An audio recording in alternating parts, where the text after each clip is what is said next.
अभय राजपूत ने गाजियाबाद में एक 3 BHK फ्लैट पसंद किया। जब वो उसी सोसाइटी में रह रहे अपने दोस्त के घर गए तो पता चला कि यहाँ रीसेल में इसी साइज का फ्लैट 65 लाख रुपए में मिल रहा है। अभय का दिमाग चकरा गया और डील कैंसिल कर दी, लेकिन वो रीसेल की कीमतों का गणित समझ नहीं पा रहे हैं। फेस्टिव सीजनों में बिल्डरों ने तमाम तरह के ऑफर तो दिए, लेकिन वो ग्राहकों को आकर्षित नहीं कर पाए।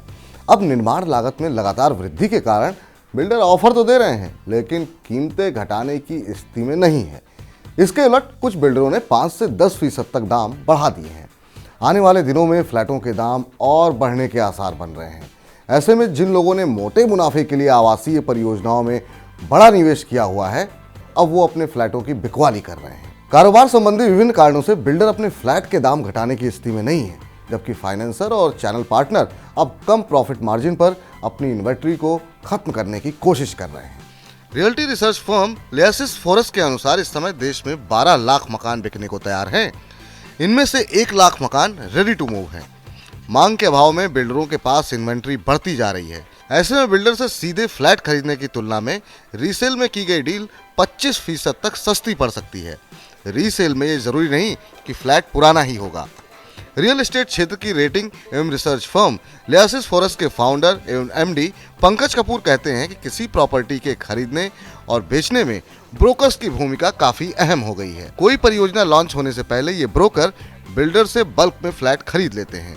इससे बिल्डर की निर्माण कार्य संबंधी नकदी की जरूरतें पूरी हो जाती हैं। कुल मिलाकर ब्रोकर को ये सौदा काफी सस्ता पड़ जाता है। कुछ लोग व्यक्तिगत रूप से भी निवेश के लिए लॉन्चिंग के समय निवेश कर देते हैं। बाद में इन्हीं फ्लैटों को बढ़ी कीमतों पर बेच दिया जाता है। कोरोना महामारी के बाद मांग कमजोर पड़ने से रीसेल में मकानों के दाम काफी नीचे गए हैं। अंडर कंस्ट्रक्शन प्रॉपर्टी में कई तरह के जोखिम होते हैं।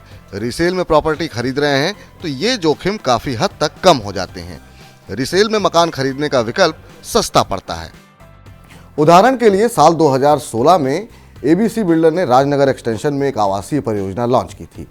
तब कुछ ब्रोकर्स ने लॉन्चिंग से पहले 2600 रुपए प्रति वर्ग फीट की दर पर बल्क में फ्लैट बुक करा लिए। सौदे के समय इनका बिल्डर से करार हुआ कि वो शुरुआती कीमत 3000 रुपए प्रति वर्ग फीट से कम घोषित नहीं करेगा। साथ ही ब्रोकर के जरिए बेचे जाने वाले फ्लैट पर ट्रांसफर चार्जेस नहीं लगेगा। नकदी की जरूरत पूरी करने के लिए आमतौर पर बिल्डर इस तरह के करार करते हैं। अब इस परियोजना में बिल्डर फ्लैट के दाम 4000 रुपए प्रति वर्ग फीट है। अगर आप 1000 वर्ग फीट का 2 BHK फ्लैट बिल्डर से लेते हैं तो ये 40 लाख का पड़ेगा, जबकि जिन ब्रोकरों ने 2600 रुपए की दर पर फ्लैट खरीदे हैं वो आपको 3000 के हिसाब से भी बेच सकते हैं।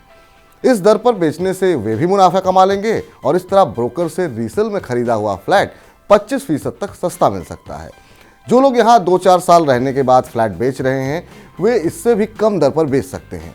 फौरी तौर पर यह डिस्काउंट भले ही कम लग सकता है, लेकिन खास करके NCR में रीसेल में 2 BHK मकान पर इस तरह से 8 से 10 लाख रुपए तक आसानी से बचा सकते हैं। कैसे करें तलाश? मकान की तलाश के लिए आजकल इंटरनेट काफ़ी उपयोगी विकल्प साबित हो रहा है। अगर आपको मकान खरीदना है तो अपने बजट और ज़रूरत के हिसाब से नेट पर सर्च कर सकते हैं। इसके लिए 99acre.com, मैजिक ब्रिक्स और इन्वेस्टर क्लिनिक जैसी कई वेबसाइटें हैं। इसके अलावा बाजार में कई बड़े ब्रोकर्स भी मौजूद हैं। आप उनके कार्यालय में जाकर सीधे संपर्क कर सकते हैं। मनी 9 की सलाह: जीवन में मकान खरीदने का सौदा सबसे बड़ा होता है।